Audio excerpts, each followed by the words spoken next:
Salam sejahtera para pendengar yang terkasih, selamat bertemu kembali dengan Yayasan Pelayanan Media Antioquia yang didirikan oleh Pendeta Bigman Sirait untuk melayani Tuhan Kepala Gereja melalui media untuk memperluas wawasan umat Tuhan. PAMA juga menerbitkan tabloid Kristen Reformata, Reformata Online, Reformata Audio Streaming. Juga tersedia buku-buku karya Pendeta Bigman Sirait dan ratusan CD khotbah.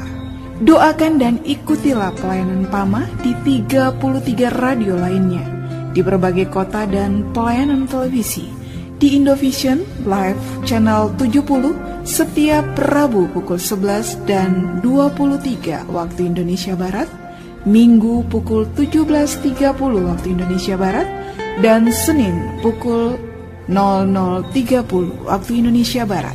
Kabel Vision Family Channel setiap Rabu pukul 6, 12 dan pukul 18 waktu Indonesia Barat. Sabtu pukul 6.30, 12 dan 19.30 waktu Indonesia Barat. Untuk informasi lebih lengkap, klik www.reformata.com, www.reformata.com, www.reformata.com. Kini tibalah saatnya kita akan menikmati kebenaran firman Tuhan bersama Pendeta Bigman Sirait. Selamat mendengarkan, Tuhan memberkati. Salam sejahtera saudara yang kekasih di dalam nama Tuhan Yesus Kristus. Kali ini kita akan berbicara tentang Allah dan kita akan melihat keajaiban kebesaran Allah kita yang tak terbilang itu.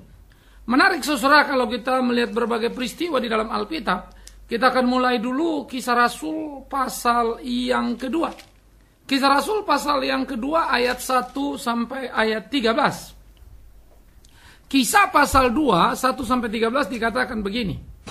Ketika tiba hari Pentakosta, semua orang percaya berkumpul di satu tempat. Tiba-tiba turunlah dari langit suatu bunyi seperti tiupan angin keras yang memenuhi seluruh rumah di mana mereka duduk. Dan tampaklah kepada mereka lidah-lidah seperti nyala api yang bertebaran dan hinggap pada mereka masing-masing. Maka penuhlah mereka dengan Roh Kudus. Mereka mulai berkata-kata dengan bahasa-bahasa lain, seperti yang diberikan oleh Roh itu kepada mereka untuk mengatakannya. Waktu itu di Yerusalem diam orang Yahudi yang saleh dari segala bangsa di bawah kolong langit. Ketika turun bunyi itu berkerumunlah orang banyak.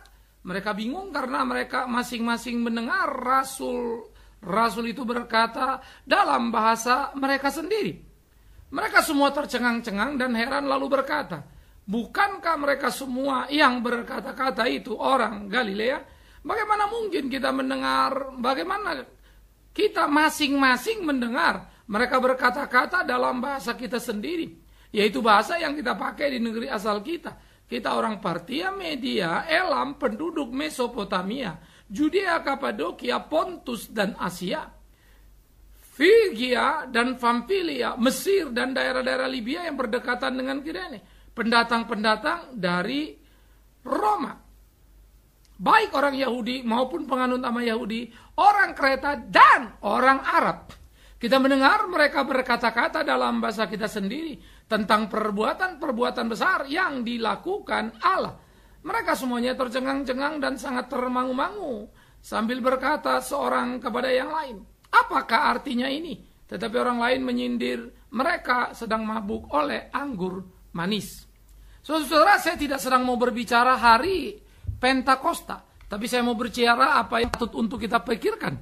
Bagaimana dikatakan pada hari itu berkumpul para rasul-rasul dan kuasa Allah dinyatakan sesuai dengan janji Tuhan Yesus di Kisah Rasul 1 ayat 8 bahwa mereka akan menerima kuasa kalau Roh Kudus dicurahkan.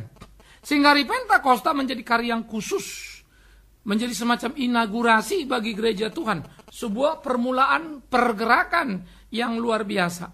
Nah, kita bisa melihat bagaimana kemudian yang terjadi pada waktu itu. Dikatakan Roh Kudus turun dalam bentuk fenomena lidah-lidah api. Tapi saudara tidak perlu membayangkan kalau Roh Kudus turun pasti ada lidah api. Lalu kalau nggak ada lidah api, nggak ada Roh Kudus. Saya kira itu adalah sebuah kenaifan tanpa menyadari dan tanpa mau memperhatikan konteks. yang ada di dalam Alkitab. Ini harus jadi konsentrasi kita juga.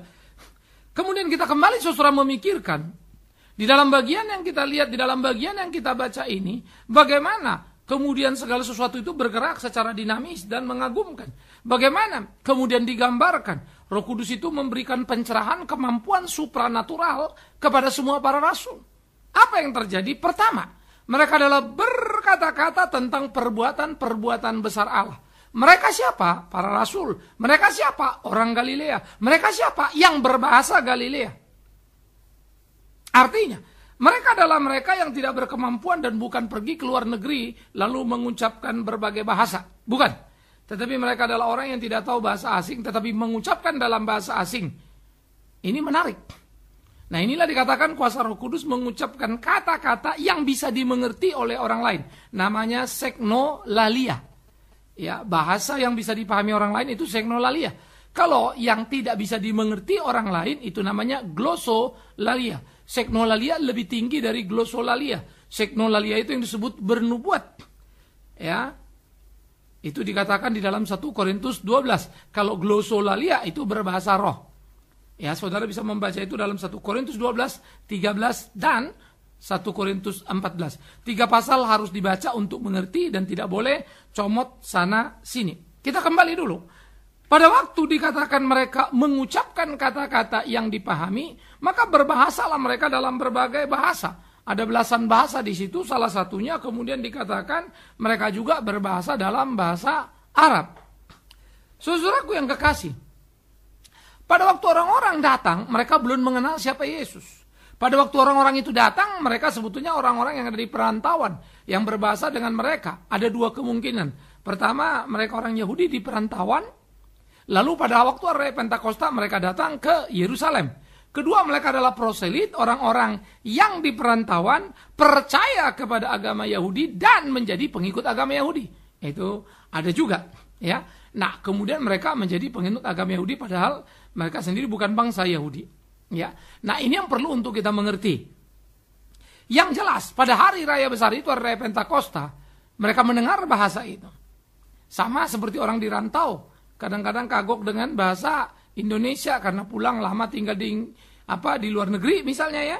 Kadang-kadang kagok dengan bahasa, malah lebih familiar dengan bahasa di mana dia tinggal. Atau bahkan kemudian di mana dia lahir karena orang tuanya yang merantau. Ya, banyak yang seperti itu. Timotius kan orang tuanya pergi merantau dan dia lahir di rantau kan begitu.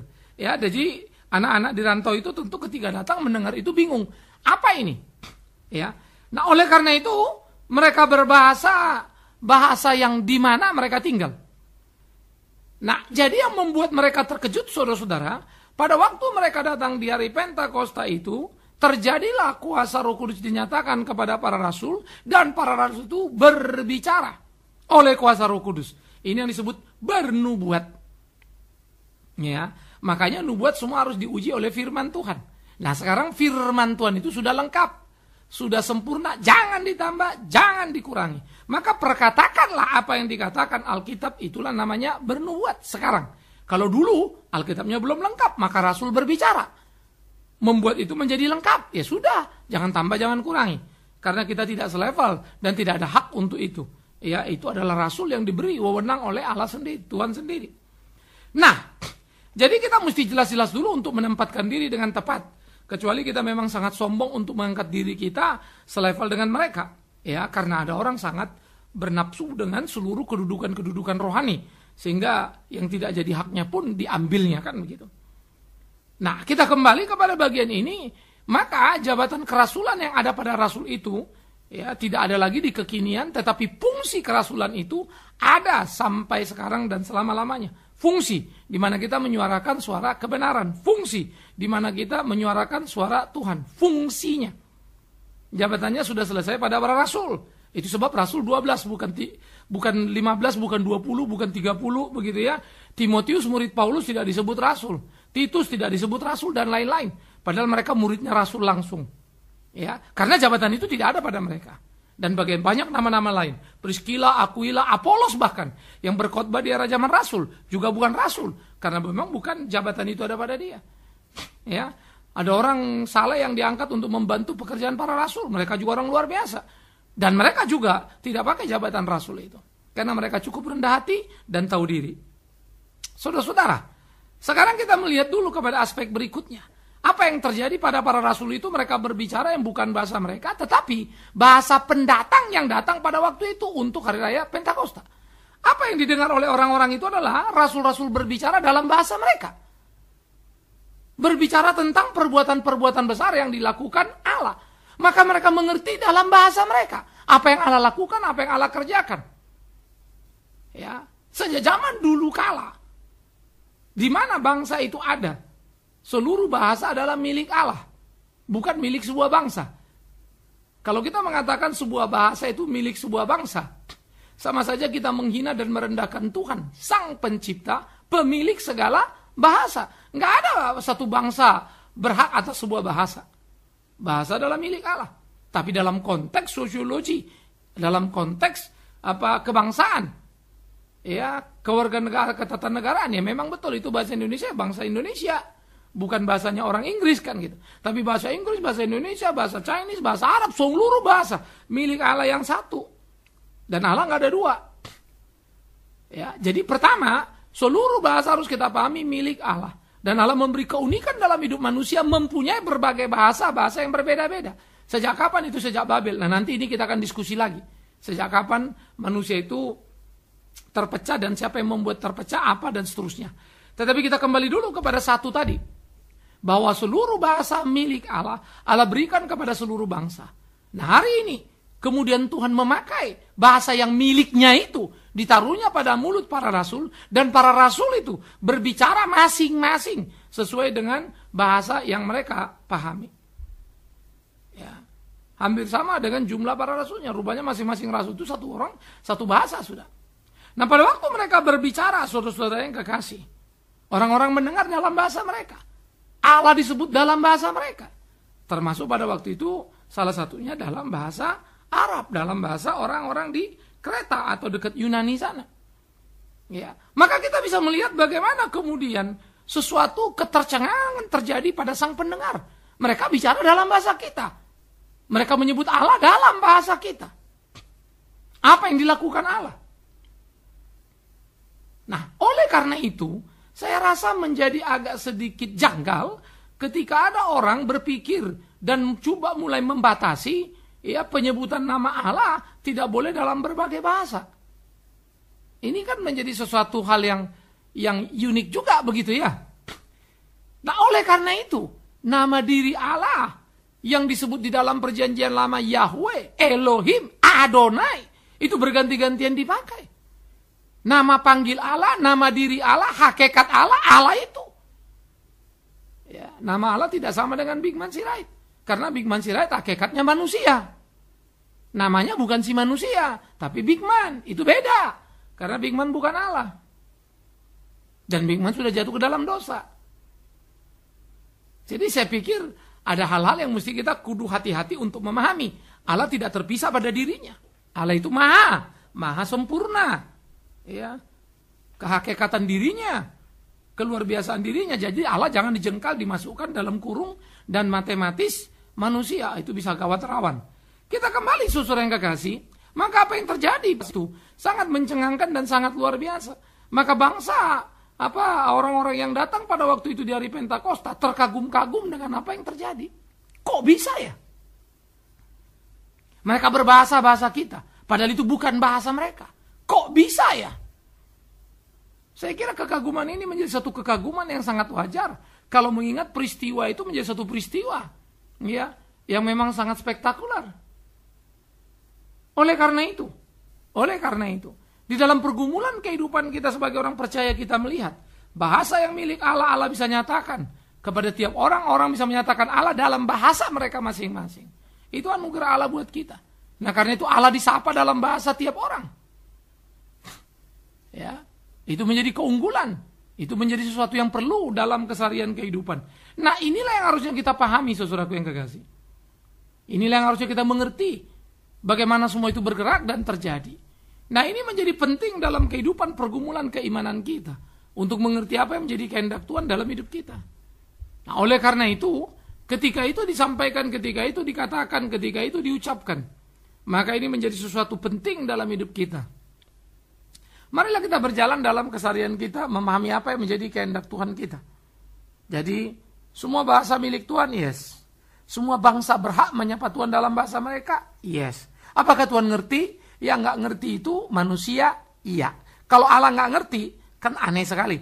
Maka hanya manusia yang jahatlah yang menghina bahwa Allah tidak mengerti siapa yang menyapa dia. Karena Allah cuma punya satu bahasa. Saya kira ini kudu hati-hati. Ya, kalau nama saya dipanggil Bigman, panggillah Bigman. Kalau kau panggil yang lain, saya tidak ngerti. Karena saya Bigman, manusia. Saya bukan Allah. Ya, saya bukan Elohim, saya bukan Yahweh, saya bukan Adonai. Ya, tetapi dia sang sempurna. Jangan menjengkal dia dengan jengkal kita. Itu akan menjadi sesuatu kepedihan dan kengerian. Saya kira ini perlu untuk hati-hati. Jangan menganalogikan secara vulgar tentang hakikat Allah. Sama kalau kita bilang, mata Allah melihat, telinga Allah mendengar. Emang Allah punya mata telinga kayak kita? Kan tidak. Dia kan roh. Ya, itu analogi-analogi dalam keterbatasan. Jangan kemudian gara-gara analogi itu kita membatasi Allah. Kan jadi gawat kan? Analogi kita yang terbatas, lalu Allah jadi terbatas karena kita buat analogi itu. Itu kan mengerikan sekali. Begitu juga analogi nama. Ini logika-logika sederhana yang harusnya kita tumbuh kembangkan dan harusnya kita punyai dalam hidup keimanan kita. Nah, saya pikir ini perlu menjadi tanggung jawab orang Kristen dalam keseharian kehidupannya. Kita lanjut saudara yang kekasih. Maka apa yang sedang terjadi di dalam bagian itu menjadi menarik. Ketika kita melihat bagaimana kemudian mereka mengerti apa yang diucapkan oleh para rasul. Karena itu adalah bahasa mereka. Yang mereka pakai sehari-hari. Maka aspek yang kedua, Allah dikenal dalam berbagai-bagai bahasa. Nama Tuhan disebut dalam berbagai-bagai bahasa. Karena seluruh bahasa milik Tuhan, milik Allah, itu harus kita mengerti. Ya. Sehingga di dalam bagian seperti ini saya pikir ada perlu satu pencerahan yang penting untuk kita pegang berdasarkan Alkitab dulu. Jadi kita jangan berargumentasi, yang ingat tadi saya bilang, jangan buat Allah itu dalam memahami Allah kan kita buat analogi ya. Tapi analogi kita kan analogi yang terbatas karena analogi yang bisa dipahami manusia yang terbatas. Jangan gara-gara analogi kita Allah jadi terbatas. Itu kan gawat. Ya, itu kan gawat setengah mati. Nah, ini yang jadi perlu untuk kita pahami bersama. Jadi jangan mengukur Allah dengan ukuran keterbatasan kita dan ketidaktahuan kita.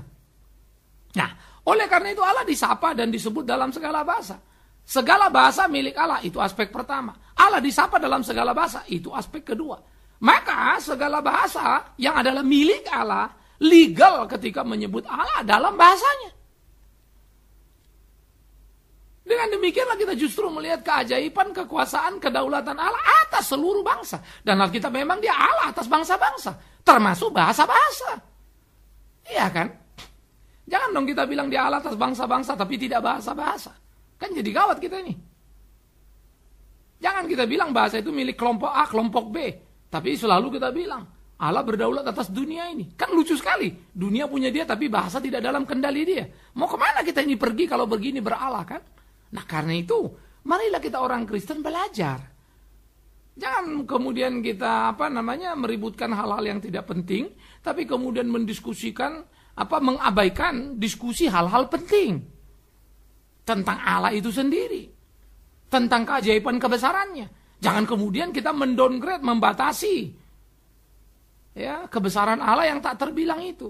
Saya pikir ini menjadi bagian perlu untuk kita sadari bersama dalam penjelajahan pembelajaran kita yang nggak perlu ribet-ribet, sederhana saja. Ya. Nah oleh karena itu saudara, di dalam hal seperti inilah kita bisa melihat dan kita bisa belajar untuk mengerti bagian itu. Ya, apalagi dalam bahasa Semit kata Yahweh sebagai akar kata. Ya, maka apa yang terjadi dalam kalimat itu sebetulnya kalimat ini atau sebutan nama Yahweh bahkan bukan hanya orang Israel yang menyebut itu. Sebelum itu ada bangsa-bangsa lain juga yang memakai nama itu. Ya, menyebut dalam bahasa itu. Jadi saya pikir ada sebutu kehati-hatian juga untuk kita memahami dan untuk kita mengerti itu kalau historikalnya. Tetapi lepas daripada itu, apa yang dikatakan dalam Kisah Rasul menjadi amat sangat terang benderang. Ya, itu cukup untuk membuat kita memahami ya apa yang dikatakan oleh Alkitab kepada kita semua. Nah, ini yang saya pikir harus hati-hati untuk kita mengertinya. Jadi, Allah kita adalah Allah yang luar biasa. Allah kita adalah Allah yang ajaib. Allah kita adalah Allah yang menyatakan diri Allah atas segala bangsa, Allah atas segala bahasa, Allah yang menguasai segala-galanya. Ya, itu penting. Allah yang berkuasa atas semuanya. Tidak ada satupun yang lepas dari Dia. Tidak bahasa. Ya, Dia disapa dalam segala bahasa dan Dia mengerti segala bahasa. Allah nggak akan bingung. Bigman Sirait bingung. Kalau saya memang bingung lah, saya nggak ngerti semuanya itu. Dan nggak ada di kolong langit ini orang yang ngerti semua bahasa. Hanya Tuhan saja. Tapi jangan turunkan Tuhan lalu sederajat sama kita. Bahwa Dia ada juga yang nggak ngerti, Dia nggak tahu, kan jadi aneh. Kalau sampai itu terjadi, iya kan? Nah, oleh karena itu, seluruh bahasa memuliakan Allah. Maka mereka mendengar perbuatan besar. Tetapi mereka sendiri pun, ini yang ketiga, tidak percaya terhadap fakta itu sampai mereka menolak dan menyebut para rasul itu sebagai mabuk. Padahal tidak mabuk. Nah, ini menjadi kejahatan lagi. Oleh karena itulah, saudara-saudara, apa yang dilakukan? Apa yang dipahami mereka memang melintasi daya pikir mereka. Ya, membuat mereka tidak bisa mengerti penuh dan kemudian berkata, ini omong kosong besar, mereka ini lagi mabok, mereka tidak mampu menerima fakta betapa rasul-rasul itu berbicara udah bukan dalam bahasa sendiri tapi bahasa mereka. Ya, mereka terbelalak, mereka kaget luar biasa, mereka terkagum-kagum betapa hebat dan betapa luar biasanya. Nah, jadi disinilah kita bisa melihat aspek pertama, segala bahasa milik Allah. Aspek yang kedua, Allah disapa dalam segala bahasa. Ya, ini menjadi sangat perlu untuk kita. Ya. Dan bagaimana Dia adalah Allah yang luar biasa, yang tidak terjebak, terkurung dalam satu bahasa. Dia lintas dari segalanya, karena Dia pemilik segala-galanya. Ya. Dan bagaimana kemudian orang bereaksi pada waktu itu, menerima fakta menyebut mabok, yang sekarang reaksinya terbalik. Kita mau menjengkal supaya orang jangan pakai nama ini Allah dan jangan pakai nama itu. Akan jadi lucu kalau dulu orang ngomong sudah dalam hal yang spektakuler, orang banyak bilang, wah mabok nih, nggak mau terima. Sekarang kita lain, nggak boleh ini, nggak boleh itu. Akhirnya nanti kita akan berputar-putar di situ saja. Nah, saya pikir hal-hal beginilah yang tidak perlu menjadi hal-hal yang menyakitkan dalam kekristenan, apalagi menjadi titik perpisahan. Nah, kalau kemudian kita jadikan alasan, orang kan berbeda sah-sah saja, ya oke. Kalau gitu berbeda sah-sah saja, asal jangan kemudian saling meniadakan. Itu kan jadi repot lagi kan gitu ya. Karena ketika kita berani mengklaim A, kita mesti berani membuktikan bahwa A itu A. Dan argumentasi itu tidak terbantah. Kalau enggak jangan paksa dong orang untuk bicara itu A, kan gitu.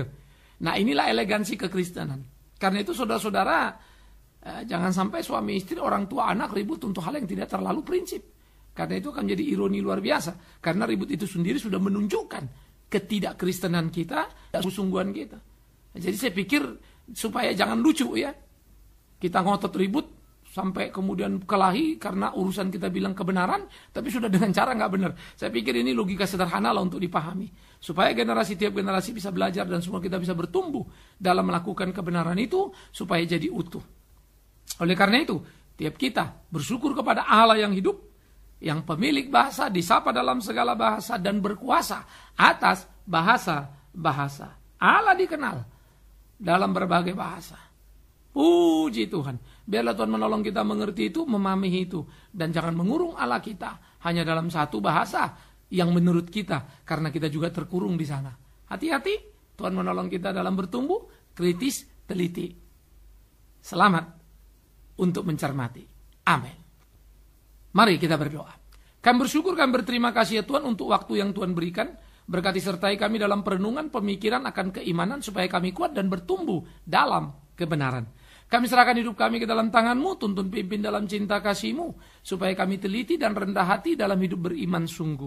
Nama Tuhan dipermuliakan. Demi Yesus Kristus Tuhan kami, Allah kami yang hidup, kami berdoa. Hanya dengan pertolongan Roh yang Kudus. Terpujilah Allah kami, kekal selama-lamanya. Amin.